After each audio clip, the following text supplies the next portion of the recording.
Il 31esimo Simposio Internazionale di Scultura su Pietra Trachyte è ormai arrivato alla sua conclusione. Siamo molto contenti delle opere che sono state realizzate in questa edizione, gli artisti ci hanno regalato delle fantastiche opere appunto. Siamo contenti sia per la qualità artistica sia per i temi che hanno toccato, temi importanti in questo momento, quali la pace, la tutela dell'ambiente e anche il discorso della donazione degli organi, un atto di generosità che noi tutti siamo invitati a fare, quindi per poter proseguire, diciamo, donare agli altri la vita.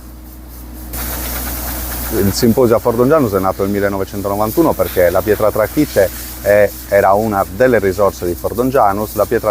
Fordongianus è costruito con la pietra trachyte e inoltre per richiamare l'antica arte degli scalpellini, quindi un'arte molto diffusa a Fordongianus. Partendo da questo si è deciso di avere una manifestazione artistica importante che negli anni è cresciuta ed è uno ormai dei simposi più longevi che abbiamo nel panorama italiano.